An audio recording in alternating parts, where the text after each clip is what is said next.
I just got really drunk, threw over all the mic stands, kicked the speakers, and actually rugby tackled somebody in the audience.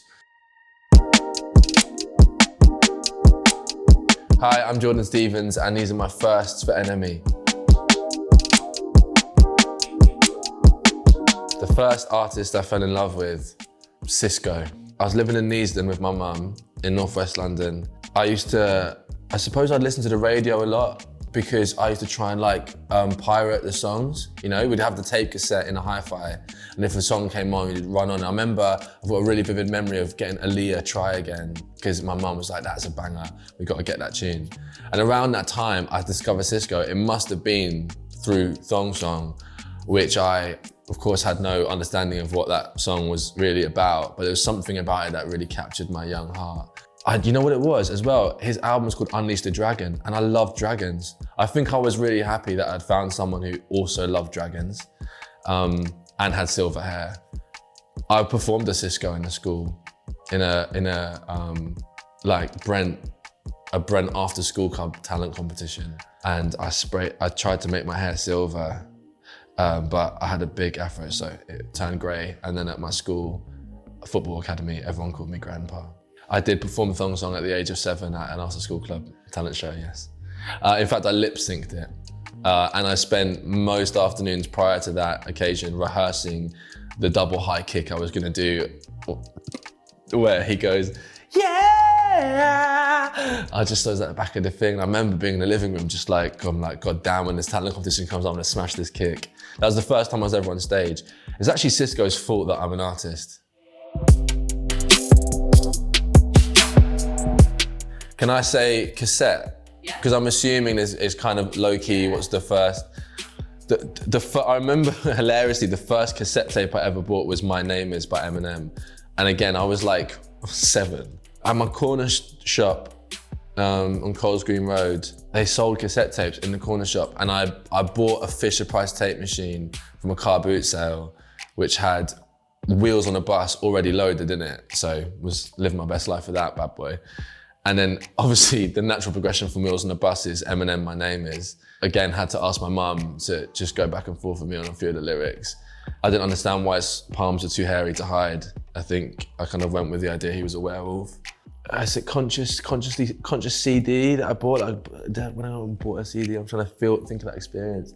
I remember being quite excited when Hearsay won Pop X Factor, Pop Stars. Yeah.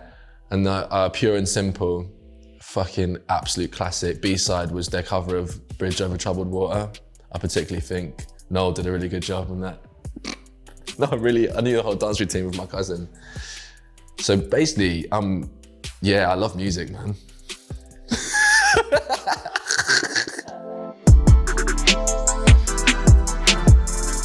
First tattoo I ever got is this one. This is the first tattoo I got.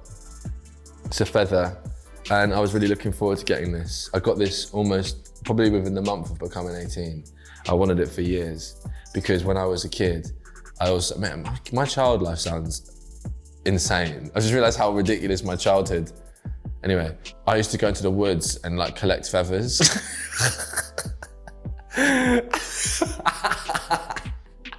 With my uncle, who lived in, some uncle of mine who was like a carpenter who lived near Oxford.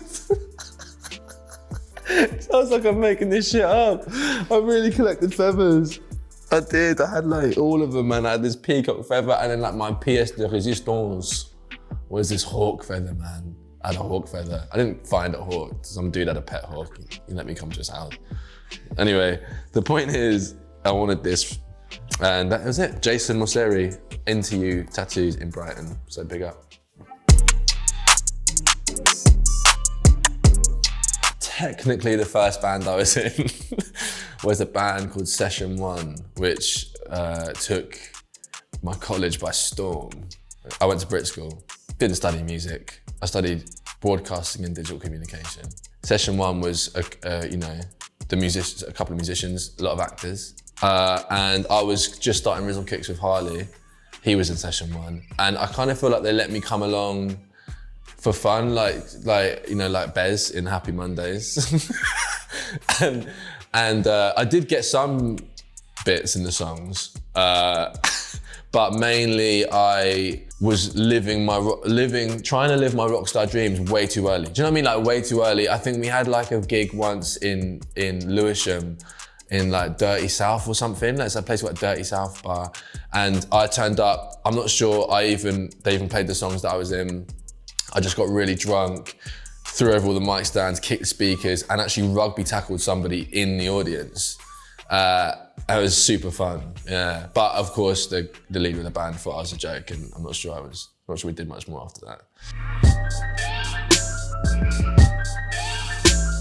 The first song I finished writing was called The Simple Beat, and it was for my Year 8 music project. And word on the street is the music teachers still use it as an example for students.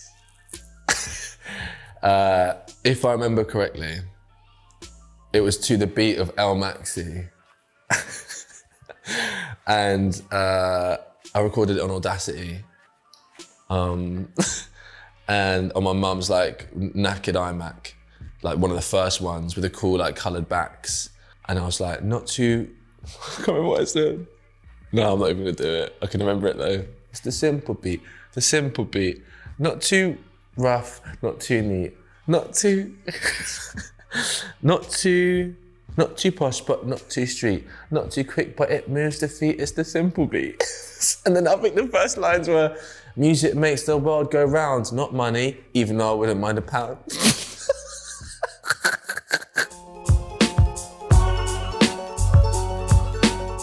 The first time I heard my song on the radio might have been before Rizzle Kicks. I have a weird, technically my first ever release, bizarrely, is on a label called True Thoughts when I was 15 years old, because I jumped on a tune with a producer called Hint. I seem to remember getting like a radio cut of the song and put it on my MySpace, like, yo, I've hit the big time. The DJ had mixed in the end of the song with like the song coming after. I think it was with like a Method Man song or something. The song was called Muddled Morning. You can literally find it now. My voice sounds so different. I'm literally a child. I'm rapping about school. I'm actually rapping about school. But I remember as well, I got a check through the post, man, like the next year, £64. I was like, Mum, we're getting takeaway. The first thing I'm gonna do after I release Star is probably turn my phone off. You know, hopefully I'll be with my girlfriends, walk down to the beach, get in the cold, cold sea, and try and forget or remember that time is in fact non-linear and everything's happening all at once.